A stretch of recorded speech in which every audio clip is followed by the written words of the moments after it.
사실은 찬양을 듣다 보면 말씀이 필요하지 않을 때가 많이 있습니다.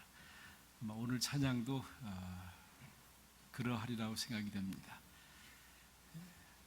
이미 찬양 속에 여러분이 천국의 맛을 받고 천국의 기쁨을 함께 누렸을 것이라고 생각이 됩니다. 그렇지만 또 준비한 말씀을 여러분에게 드려야 될 것 같습니다. 창세기 1장 1절부터 하나님이 천지를 창조하시느니라. 창조입니다. 아마 정말 예수님을 믿는 분이라고 하면 하나님이 천지를 창조하셨다라고 하는 것에 대해서 의심하는 분은 없을 거라고 생각이 됩니다. 아무리 학교에서 진화론을 배우고 또 그런 세상 속에 살고 있다 하더라도 하나님이 천지를 창조하셨다 라고 하는 것에 대해서는 우리가 다 믿음으로 고백할 거라고 생각이 됩니다. 한번 그 체코의 프라 가니까 자연사 박물관이 있습니다. 어마어마하게 큽니다.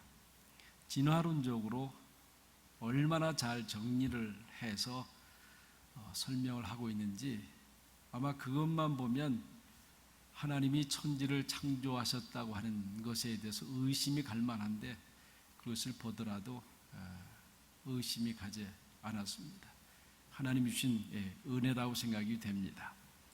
그 다음에 하나님께서 한 남자와 한 여자를 창조하시고 만드시고 가정을 갖게 해 주셨습니다. 그것이 두 번째 단계입니다. 그리고 세 번째 단계에서는 바로 이런 사람들을 통해서 하나님께서 이제 일을 해 나가시는 것을 보게 됩니다. 하나님이 직접 일을 하실 수도 계시지만은 이제 하나님께서 만드신 사람들을 통해서 이 땅에 일을 이루어 갑니다. 그런데 하나님께서는 이런 사람을 선택할 때에 반드시 좋은 사람만 택하지 않았다고 하는데 우리는 그것 때문에 믿음에 대한 회의를 가질 때도 있습니다. 왜 하나님께서 이 세상을 창조하셨고 사람을 택해서 당신의 일을 하시는데 이런 어려운 일들이 생길까? 도대체 이것이 맞는 일인가? 그에 대해서 의심하면서 또한 믿음을 떠나는 분들도 가끔씩 있는 것을 보게 됩니다. 마틴 루터는 이런 말을 합니다. 하나님께서는 오른손과 왼손이 있다. 왼손은 심판이고 오른손은 구원이다. 그러니까 하나님은 심판과 구원을 함께 하신다는 거죠. 왼손은 공의이고 오른손은 사랑이라고 말할 수 있습니다. 따라서 하나님의 선택도 이런 양면성이 있다고 하는 겁니다. 좋은 사람을 선택해서 좋은 일에 사용하기도 하고 또 악한 사람을 택해서 심판을 하기도 하고 때로 징계도 하고 또 그것을 통해서 훈련도 시킨다고 하는 것입니다. 근데 우리가 아다시피 성경에 보면 악한 왕들이 선한 왕보다 훨씬 더 많습니다. 저는 그것 보면서 많은 부분이 하나님 앞에는 마음이 들지 않는 게 많이 있는가 보다. 그런 왕들을 통해서 심판을 하고 또 징계를 하고 또 때로 훈련을 시켜주고 있는 것입니다. 여러분 선한 왕을 만난다는 것은 엄청나게 큰 축복이죠. 부모님도 마찬가지일 거라고 생각이 돼요. 정말 좋은 부모 만나서 행복하게 커가고 행복한 삶을 살아가는 사람도 있습니다.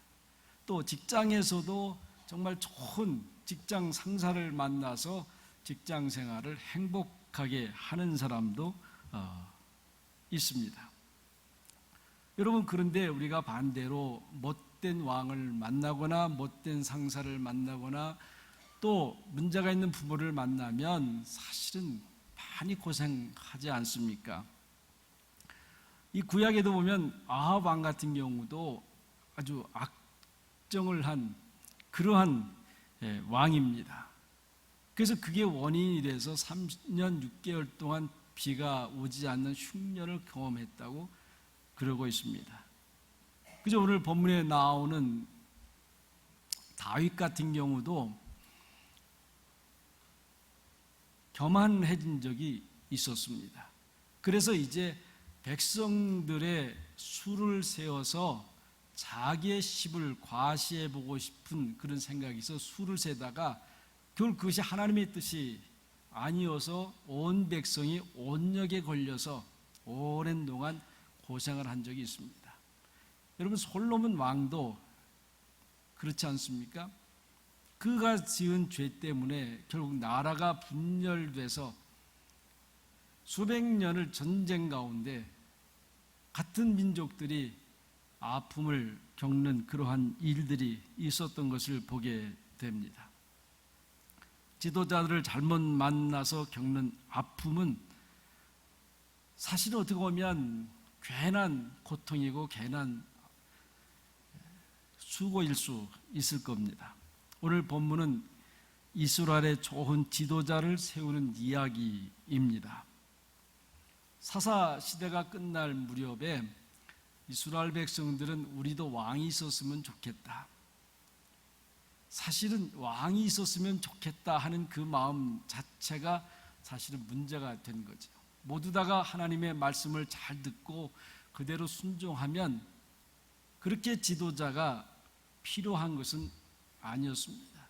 그래서 상식적으로 제목을 하고 살면 되는데 사실은 자기들이 그러지 못하니까 우리에도 강력한 지도자를 주어서 강력한 나라가 됐으면 좋겠다. 사무엘한테 졸랐습니다.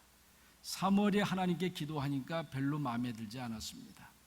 그렇지만 백성들이 강하게 요구하니까 왕을 이제 허락했는데 그 첫 번째 왕이 사울 왕 아니지 않습니까?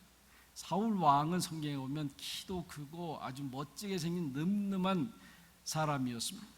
그리고 더 중요한 것은 아주 겸손한 그런 사람이었다고 하는 것입니다. 그런데 시간이 갈수록 변질이 됐습니다. 그 변질의 첫 번째 단어는 교만이라고 할 수 있습니다. 왜요? 힘도 생기고 이제 재물도 생기니까 자기도 모르게 교만이 쌓이게 돼요. 이것을 본 사무엘은 이 사울 왕을 보면서 이렇게 얘기합니다. 스스로 작게 여길 그때에 이스라엘의 지파의 머리가 되지 아니하셨습니까? 여호와께서 왕에게 기름을 부어 이스라엘의 왕으로 삼지 않으셨습니까? 그러니까 스스로 작게 여길 때 내가 크다고 생각이 돼서 할만하다고 생각해서 하나님이 이스라엘의 지도자로 이스라엘의 왕으로 삼은 것이 아니라 스스로 작다고 여길 때 했다는 거죠. 이 말은 지금은 그렇지 않다고 하는 얘기지 않습니까? 어쩌면 죄된 인간의 일반적인 모습이라고 할 수 있을 겁니다. 처음부터 교만한 사람은 그렇게 많지 않습니다. 시작할 때 교만한 사람들은 그렇게 많지 않습니다. 살다 보니까 지식이 쌓이다 보니까 경험이 생기다 보니까 돈이 더 많아지다 보니까 자기도 모르게 교만해진다고 하는 거예요. 이것이 사울 문제뿐입니까? 저는 아니라고 생각이 돼요. 적어도 우리의 98%는 이러한 절차를 밟아갈 수밖에 없는 죄인들입니다. 지식이 쌓이고 물질이 쌓이고 경험이 쌓이면 자기도 모르게 자꾸 그렇게 가죠. 그래서 우리는 계속해서 처음으로 돌아가라, 다시 시작으로 가라 그러지 않습니까? 왜냐하면 그때가 제일 겸손했고 그때가 제일 낮아진 그런 자세였기 때문에. 여러분, 지금 우리는 어떤 모습입니까? 처음의 모습으로 지금까지 살고 있습니까? 아니면 사울처럼 이제는 스스로 크게 여겨서 자기가 다 할 수 있다라고 그렇게 생각하는 그런 존재입니까? 오늘 성경은 분명하게 말씀하고 있습니다. 스스로 작게 여길 때 이스라엘의 지도자로 이스라엘의 왕으로 삼으셨다라고 그렇게 말씀하고 있습니다.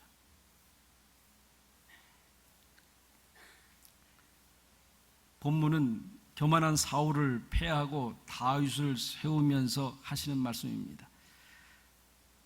14절에 보면 여호와께서 그 마음에 맞는 사람을 구하여 여호와께서 그를 그의 백성의 지도자로 삼으셨느니라 했습니다. 사도 바울은 사도행전 13장에서 이 말씀을 인용하면서 이렇게 말씀하고 있습니다. 폐하시고 다윗을 왕으로 세우시고 증언하여 이르시되 내가 이새의 아들 다윗을 만나니 내 마음에 합한 사람이라 내 뜻을 다 이루게 하리라 하시더니 이렇게 말씀하시면서 바로 예수님이 다윗의 후손이다, 다윗에 의해서 나셨다라고 그렇게 말씀하고 있습니다. 그러니까 다윗이 하나님의 맞는 사람이었다고 하면 예수님도 하나님의 마음에 맞는 사람, 우리는 복을 받기를 원하고 또 복에 대해서 좋아하고 있습니다. 이게 복이라는 것이 무엇입니까? 존경받고 귀하게 쓰임받는 게 복 아닙니까? 그런데 여기 보면 내 마음에 합한 사람이라 내 뜻을 이루게 하시리라. 하나님이 마음에 맞아서 당신의 뜻을 이루는 데 쓰임받는 사람이 바로 복된 사람 아닙니까? 그러니까 우리가 먼저 해야 될 일은 복 달라고 기도하는 것 굉장히 중요해요. 그렇지만 그런 가운데 우리가 꼭 해야 될 것은 내가 하나님의 마음에 맞는 사람인가 하는 것을 매일매일 순간마다 체크를 할 수 있어야 돼요. 하나님, 제가 하나님 마음에 맞는 사람입니까? 이것이 우리 그리스도인들의 매일매일의 자세라고 생각이 됩니다. 이스라엘 사람들은 바로 다윗의 후손 예수님을 통해서 구원의 역사를 이뤄가고 있는 것입니다. 여러분, 살아가면서 모델이 있습니까? 나는 저 사람처럼 살아갔으면 좋겠다, 저 사람처럼 됐으면 좋겠다.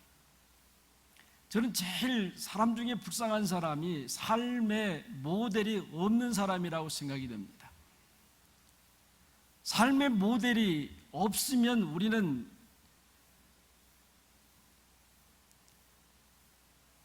바로 살아갈 수가 없습니다. 여러분, 지금 우리가 원주민들을 보고 있지만 원주민들의 불쌍한 마음이 아픈 게 뭐냐면 지금 어른들이 부모 세대를 경험하지 못했습니다. 이 캐나다 정부가 교회하고 합작해서 아이들을 부모로부터 다 띄워놓고 기숙사 생활을 하게 했어요. 그러니까 이 지금의 어른들은 도대체 부모가 무엇을 하는 사람인지 그거를 모르고 그냥 제도화된 교육 속에서 자라난 사람들이에요. 그러니까 자기 자녀들을 어떻게 키울 줄을 몰라요. 어떻게 사랑을 표현할지도 몰라요. 그로부터 오는 엄청난 문제들이 있어요. 모델이 없다는 거예요. 정말 복을 많이 받은 사람들은 모델을 보고 살아가는 사람이에요. 자녀를 키울 때도 나는 저 부모처럼 내 자녀를 좀 이렇게 키워봤으면 좋겠다.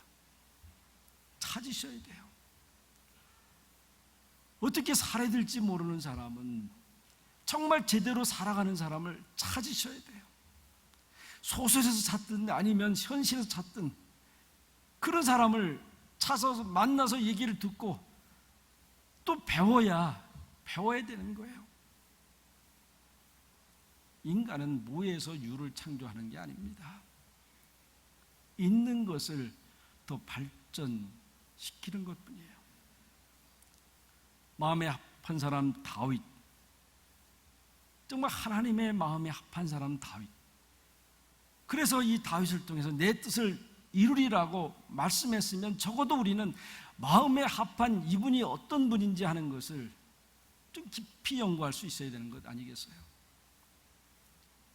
그냥 다윗 훌륭한 왕이고 존경받는 왕이고 그런 게 아니라 적어도 그분이 어떤 분인지 어떤 모습이었는지 배우고 안다고 하는 것은 굉장히 중요한 일이라고 생각이 됩니다.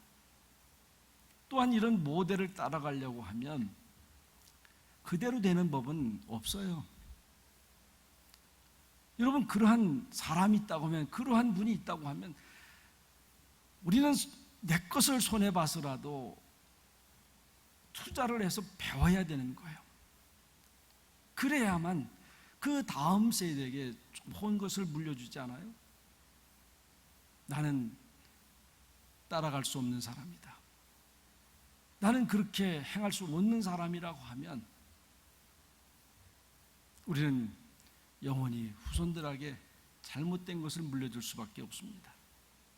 우리 다윗, 여러분, 다윗 하면 완전한 사람은 아닙니다. 그도 문제가 많은 사람이지만 왜 하나님이 그에게 마음에 맞는 사람이라고 그랬을까? 쭉 보면 몇 가지 있습니다. 첫째는, 다윗은요, 키가 사울처럼 늘씬한 사람도 아니었어요. 그저 작은 사람이었습니다. 사울이 이새의 집에 방문했을 때 아들을 보여달라고 쭉 그래요. 근데 아버지조차 이 다윗은 보여주지 않습니다. 왜냐하면 보여주어봐야 이게 자격이 없을 거다. 그 나중에 물어보니까 저 들판에서 그저 양을 치고 있습니다. 다윗이 그도 한번 불러와 봐라. 그러니까 이 다윗한테 특별한 게 있었습니다. 키는 크지 않고 작달만 했지만 사무엘상 16장 12절에 보면 이렇게 기록하고 있습니다. 얼굴이 붉고 눈이 빼어나고 얼굴이 아름답더라 그랬어요. 다시 말하면 눈에 총기가 있다, 이 총기가 있다 그랬죠. 어떻게 보면 그 눈을 보니까 뭔가 하나 할 수 있는 사람이구나, 그걸 보는 거예요. 그저 여기 아름답다라고 표현하는 것이 그냥 우리는 미남 정도가 아닙니다. 그 얼굴에서 드러나는 그 총기가 이 다윗에게 있는 거예요.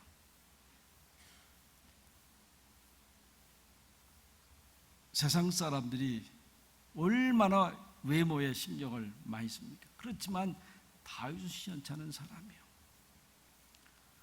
두 번째는, 이 다윗이라고 하는 분은 거룩한 분노가 있었어요. 거룩한 분노. 언제 있었습니까? 자기의 동족이 골리앗, 블레셋 골리앗 장군에 의해서 지금 조롱받고 있다고 하는, 자기가 믿는 하나님이 조롱받고 있다고 하는 그 얘기를 듣고 사울왕한테 가서 내가 전쟁터에 나가겠다고. 그러니까 생각해 보세요. 장군하면 키도 크고 좀 늠름해야 되는데 키 작은 이 다윗이 와서 나를 전쟁터에 보내달라고 하니까 누가 갈 수 있겠어요? 누가 갈 수 있겠어요? 하도 간다니까 사울이 자기의 갑옷을 벗어서 입혀주니까 맞지도 않는 거예요. 그런데 이 다윗의 자기 동족과 하나님이 모욕받는 것에 대해서 참을 수가 없는 거예요. 거룩한 분노가 있는 거예요. 여러분 어떠십니까? 하나님에 대한 거룩한 분노가 있습니까? 예수님에 대한 거룩한 분노가 있습니까? 적어도 우리가 살아있는 그리스도인이라고 하면 이런 거룩한 분노가 있어야 되는 것 아닙니까? 하나님에 대한 거룩한 분노. 다윗이 없어요. 모세도 그렇지 않습니까? 그냥 모세가 눈 딱 감고 있었으면 그는 애굽의 왕으로 편안한 생활을 할 수 있었을 거예요. 그러나 그는 그러지 않았습니다. 자기 동족이 애굽 사람에 의해서 모욕받는 것을 보고 죽이지 않습니까? 죽인다고 하는 것 자체가 문제일 수 있지만 적어도 우리는 그런 거룩한 분노를 가지고 살아갈 수 있어야 되는 거예요. 이것이 다윗에게 중요한 거예요. 세 번째는 하나님의 선택에 대한 교리와 신앙이 분명했다는 거예요. 자기가 누구라고 하는 것이 분명한 사람. 다윗은 사울 왕의 사위였습니다. 그리고 충성된 신하였습니다. 그런데 이 다윗이 너무 똑똑한 거예요. 너무 일을 잘해요. 그러니까 사람들이 그냥 공건하게 사울은 천천히요, 다윗은 만만이로다.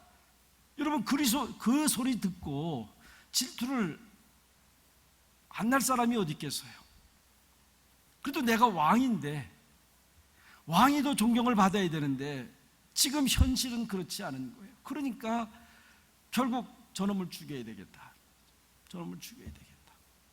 그리고 가진 방법을 통해서 죽이려고 애를 쓰지 않습니까? 그러다가 다윗이 사울을 2번 죽일 그런 기회가 생겨요. 그러니까 옆에 있는 신하가 그때 무슨 얘기를 하냐면 사무엘상 24장 10절에 보면 이런 얘기를 합니다. 사람이 나를 권하여 왕을 죽이라고 하였으나 내가 왕을 아껴 말하기를 나는 내 손을 들어 내 주를 해하지 아니하리니 그는 여호와의 기름을 부음 받은 자이기 때문이라 하였나이다. 저는 참 이 말씀이 너무너무 귀한 말씀이라고 생각이 돼요. 왕의 기름 부음을 받은 자를 내가 절대 죽이지 않는다는 거 아니에요? 오늘 우리 시대에 와서는 그렇게 해석할 수 있어요. 하나님이 핏값을 흘려 사신 사람을 내가 결코 해하지 아니하리다. 여러분 그렇게 다짐하고 사세요. 적어도 하나님이 핏값으로 산 사람에 대해서 나는 결코 해하지 아니하리라. 이것이 예수 믿는 사람들의 자세예요. 왜 그러냐면요, 하나님의 뜻을 거역하는 순간에 내가 강팍해져요. 여러분 사람을 미워할 때 편하든가요? 사람을 미워하면서 내가 그냥 자연스럽게 웃어댈 수 있는가요? 안 그래요. 사람을 미워하고 그러면 내가 자유하지 않아요. 오히려 마음이 강팍해져요. 그것을 위해서라도 우리는 다윗과 같은 그런 마음을 가져야 돼요. 기름 부은 자를 내 손을 들어 해하지 아니하리라. 사울은 다윗이 피한 것이 아니라 하나님이 패하신 것입니다. 네 번째는 이 다윗에게 참 좋은 게 있었어요. 어쨌든 글 재주가 있어서 여러분 우리가 읽는 시편 대부분을 다윗이 하지 않았습니까? 그러니까 우리는 그냥 시로 읽지만 제가 독일에 있어 보니까요, 찬송가가 다 시편의 것을 가지고 불러요. 옛날에 우리나라 찬송가도 곡이 없었어요. 가사만 쭉 써놔서 옛날 할아버지들은 그냥 시 읽듯이 이렇게 찬송가를 부른 적이 있어요. 제가 그 밑에서 있어 보니까요, 그래서 지금 그때 배운 것 때문에 노래를 잘 못해요. 그러니까 독일이 그래요.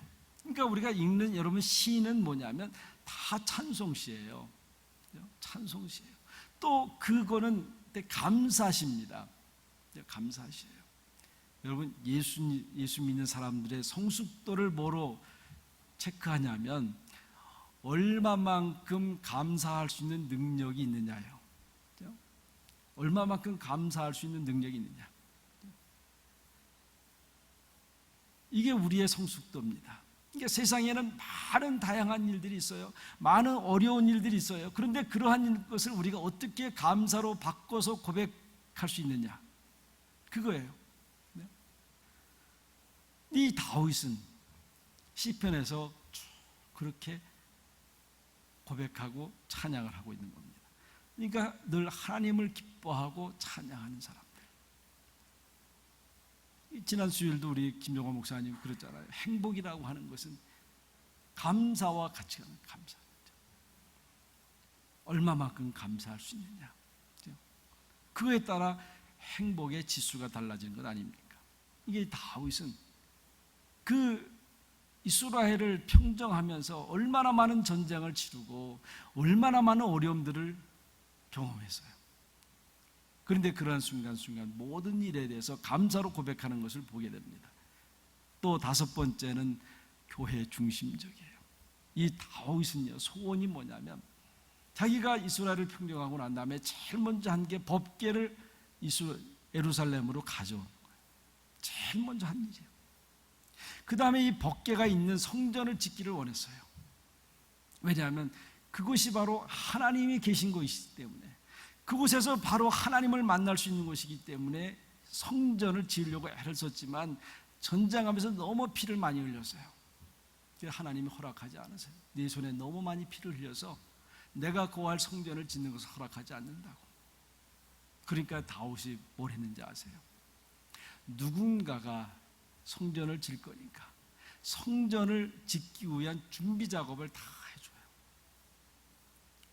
그의 사역 중에, 정책 중에 제일 먼저가 그거였어요. 어떻게 하면 다음에 성전을 지을 사람이 제대로 지을 수 있도록 그걸 도와주는 역할이에요. 자기 손으로 짓지 못하더라도. 여러분, 성전은 뭐입니까? 오늘날 교회를 얘기하는 거예요. 교회는 하나님이 계신 것이고 하나님을 만날 수 있는 것이. 그러니까 여러분들이 하나님의 교회를 오시는 것을 즐거워할 수 있어야 돼요. 그저 6일 동안 바쁘게 살아도 주일날 올 때 내가 오늘 예배 가운데 주님을 만날 수 있겠구나. 한 번 더 소원을 푼다면 주님을 귀로만 듣는 것이 아니라 하나님, 오늘은 눈으로 볼 수 있는 은혜도 허락해 주십시오. 그러면서 오늘 들어오는 거 아니에요? 성전 오시는 것을 기뻐할 수 있어야 돼요. 여섯 번째는 다윗의 정말 훌륭한 점은 회개였었어요. 큰 죄를 한번 짓잖아요. 남의 아내를 빼앗아 오고 그 남편을 모략을 통해서 죽이지 않습니까? 여러분, 지금 만약에 그렇게 한다면 그건 무기징역감 아니에요? 그래도 그때는 아마 그런 게 없었으니까, 또 왕이었으니까 좀 봐줬을 거예요. 그리고 그냥 덮어갈 수 있었을 거예요. 이야기를 나단이라고 하는 선지자가 와서 얘기해요. 비유적으로 해요. 가나안 집에 양이 있었는데, 그러니까 다윗이 그걸 들으면서 아, 바로 나구나, 그렇게 생각했어. 근데 나단이 바로 나냐 그러니까 다윗이 당신이 그랬습니다, 그렇게 얘기해요. 그래서 나온 시가 시편 51편이에요. 얼마나 구구절절히 자기 죄를 뉘우치는지 모릅니다. 여러분, 겸손한 자는 누구예요? 바로 회개하는 자예요. 근데 다윗의 더 훌륭한 점은 뭐냐면, 그런 엄청난 죄를 짓고 지적을 받으면 나는 다시 일어날 수 없는 사람이라고, 다시 일을 할 수 없는 그런 사람이라고 생각해서 모든 걸 포기할 수 있었을 거예요. 그런데 그렇지 않잖아요. 회개하고 난 다음에 자기의 왕의 직무를 계속해서 해나가요. 하나님과의 관계 속이에요. 사람에게는 엄청난 죄를, 용서받지 못할 죄를 졌지만 하나님의 일을 함에 있어서는 용기 있게 나가는 걸 보게 돼요. 여러분, 때로 우리가 큰 실수를 하고 큰 어려움을 경험했을 때 우리는 뒤로 숨어요. 다윗을 보면, 이 겸손한 다윗을 보면, 하나님의 마음이 합한 다윗을 보면 숨어서는 안 되는 거예요. 더 하나님 앞에 용기 있게 주의를 감당하는 그런 겁니다. 바로 하나님은 이 다윗이라는 사람을 통해서 구원의 역사를 이루시고 마지막에 예수님까지 가게 되는 것을 보게 됩니다. 우리는 오늘 말씀 속에서 한번 생각해 볼 수 있어야 돼요. 지도자들이 어떤 사람이 되어야 되느냐? 리더는 바로 하나님의 마음에 합한 사람이 되어야 돼요. 그렇게 되려고 우리는 애를 써야 돼요. 그래야만 하나님이 그를 통해서 복을 주십니다. 또 하나는 우리 각자 자신에게 물어볼 수 있어야 돼요. 나는 정말 하나님 앞에 마음에 합한 사람입니까? 합한 사람으로 살아오려고 애를 써봤습니까? 그래서 힘들고 괴롭고 어렵지만 적어도 다윗과 같은 그런 마음의 자세를 가지고 합한 사람으로 살아갈 때 하나님은 그를 통해서 당신의 뜻을 이루겠다라고 말씀을 하고 있습니다. 그런 각오를, 그런 다짐을 안 하면 우리의 삶은 의미가 없습니다. 하나님 마음에 합한 사람. 어쩌면 우리는 하나님이 마음에 합한 사람에 얼마 되지 않을 수 있어요. 그러나 언제까지냐면 죽을 때까지 우리는 하나님의 사람으로 마음에 합한 사람으로 살아갈 수 있도록 애를 쓰고 노력하고 때로는 눈물로 기도하고 그렇게 했을 때 하나님은 나라고 하는 사람을 통해서 내 후손에게 반드시 그 뜻을 이룰 거예요. 여러분 다시 한번 다짐하십시다. 하나님의 사람으로, 맞는 사람으로 한번 살아보도록 한번 애를 써보겠습니다. 이런 고백하면서 때로 몸에 채찍을 가하면서도 그렇게 해서 정말 주님이 기뻐하는 사람으로, 주의 뜻을 이루어가는 사람으로 쓰임받는 우리 성도들 되시기를 바랍니다. 기도하겠습니다. 하나님 아버지 고맙습니다. 우리 부족하지만 또 오늘도 깨닫게 하셔서 하나님 그저 우리의 소원, 하나님의 마음에 합한 사람으로 살아갈 수 있도록, 살아낼 수 있도록 힘 주시고 용기 주시고 그렇게 해낼 수 있도록 굳은 마음을 더하여 주셔서 저희들을 통해서 하나님의 뜻을 이루어가는 귀한 역사적 삶을 살아가는 주의 성도들이 되게 해 주시옵소서. 예수님의 이름으로 간절히 기도하옵나이다. 아멘.